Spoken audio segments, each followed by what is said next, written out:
අහන්න ඔයාට ඇහෙනවද ඒ සද්දේ? සමහර විට ඔයාට දැන් ඇහෙන්නේ ඔයාගේ කාමරේ තියෙන ෆෑන් එකේ සද්ද වෙන්න පුළුවන්. එහෙමත් නැත්නම් පාර යන වාහනයක සද්ද වෙන්න ඇති. හැබැයි මතක තියාගන්න මේ මොහොතේම මේ ලෝකේ තවත් කොහේ හරි තැනක අහස ගුගුරන්නේ වැස්සට නෙවෙයි. ඒ මාරාන්තික බෝම්බ සද්දෙට. අපි හැමදාම දුවනවා. සල්ලි පස්සේ, ජනප්‍රියත්වයේ පස්සේ, අපේ පෞද්ගලික ප්‍රශ්න පස්සේ. හැබැයි අපි අමතක කරලා තියෙනවා අපි ජීවත් වෙන මේ මහ ලෝකයේ ඇතුලේ මනුෂ්‍යත්වය සිට වෙලා මිය ඇතිමින් ඉන්නවා කියලා.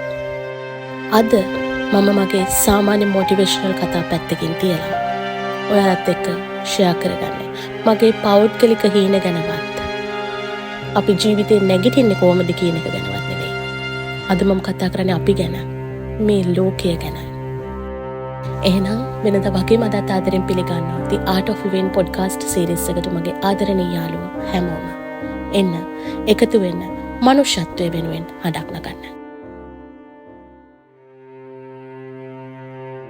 අපේ උදේට නැගිටලා අපේ දරුවෝ ඉස්කෝලේ යවද්දී තවත් රටක අම්මා කෙනෙක් තමන්ගේ දරුවව පපුවට තද කරගෙන ඉන්නේ හෙට උදේටත් ඒ දරුවා හුස්ම ගනීද කියන බයෙන්. ඔයා මොහොතකට හිතන්න බෝම්බ සද්දෙට ගෙවල් දොරවල් දෙදුරුම් කද්දී ඒ දරුවගේ ඇස්වල තියෙන බය, ඒ බයට දෙන්න පුළුවන් උත්තරයක් මේ ලෝකෙ කිසිම දේශපාලකයෙක් ගාව නැහැ. යුද්ධයකින් කවුරුත් දිනන්නේ නැහැ. දිනුවා කියලා හිතන පැත්ත ඇත්තටම පරාදයි. මොකද ඒ ජයග්‍රහණය ලියවිලා තියෙන්නේ අහිංසක මිනිස්සුන්ගේ රුධිරේ කඳුළු වලින්. දේශ සීමා ඉරියඳ ගන්න, බලය පතුරවන්න මරා ගන්න ලෝකෙක අපි අමතක කරලා තියෙනවා අපි හැමෝම එකම හුස්මක් බෙදා ගන්න මිනිස්සු කියලා. තුවක්කුවකට පුළුවන් හදවතක් නවත්තන්න. බෝම්බයකට පුළුවන් නගරයක් අලු කරන්න. හැබැයි ඒ කිසිම ආයුධයකට බෑ ආදරය හදන්න. මිය යන හැම මිනිස්සෙක්ම තවත් කෙනෙක්ගේ ආදරණීය කෙනෙක්. අම්මා කෙනෙක් වෙන්න පුළුවන්, තාත්තා කෙනෙක් වෙන්න පුළුවන්, දරුවෙක්, සහෝදරයෙක් වෙන්න පුළුවන්. ඒ හැම මරණයක්ම මේ ලෝකේ මනුෂ්‍යත්වයෙන් කැල්ලක් උදුරලා ගන්නවා. අපි මේ ගෙවන්නේ තාක්ෂණයෙන් දියුණුණු කාලයක් වුණාට හිතවලින් අපි තාමත් ඉන්නේ ඒ අඳුරු යුගයක නේද කියලා මට තාමත් හිතෙනවා. මොකද මනුෂ්‍යත්වය කියන්නේ තවත් කෙනෙක්ගේ වේදනාව තමන්ගේ වේදනාව වගේ දැනෙන එකට. ඒ දැනීම නැති වෙච්ච තැන තමයි යුද්ධය පටන් ගන්න. අපි හැමෝම එකතු වෙලා මේ ලෝකෙට කියන්න ඕන එකම එක දෙයයි. දරුවෙක්ගේ අතේ තියෙන්න ඕනේ පාට පැන්සල් කෝරක් මිසක් තුවක්කුවක් නෙවෙයි. දරුවෙක් දකින්න ඕන සමනලුන් පිරුණු ලෝකයක් මිසක් තමන්ගේ ගේ දොර ගිනි ගන්න රතුපාට අහසක් නෙවෙයි. දරුවෙක්ගේ හිනාව කියන්නේ මේ මුළු විශ්වයේම තියෙන වටිනාම වස්තුව.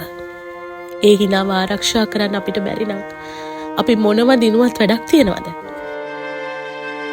එදා මයිකල් ජැක්සන්ගේ මුළු ලෝකයක්ම අහපු මුළු ලෝකයක්ම ආදරය කරපු Heal the World කියලා කියන්නේ නිකන් සින්දුවක පදපේලියකට විතරක් නෙවෙයි. ඒක මේ මොහොතේ ලෝකෙට තියෙන්න ඕන ලොකුම අවශ්‍යතාවය. ලෝකෙ සුවපත් වෙන්න නම් මුලින්ම මිනිස්සුගේ හිත් සුවපත් වෙන්න ඕන.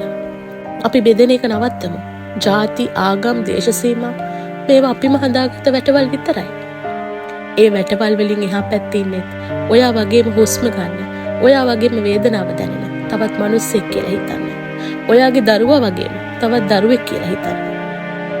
ඔයාගේ අම්මා තාත්තා වගේම තවත් අම්මා තාත්තෙක් කියලා හිතන්න. මනුස්සකම කියන භාෂාවෙන් කතා කරන්න පටන් ගමු. තවත් මිනිස්සෙක්ගේ වේදනාව තමන්ගේ වේදනාව වගේ දැනෙන දවසට තමයි මේ ලෝකේ සැබෑ සාමය උදා වෙන්නේ. ආදරය කියන්නේ දුර්වලකමක් නෙවෙයි. ආදරය කියන්නේ මේ ලෝකේ තියෙන බලවත්ම ආයුධය.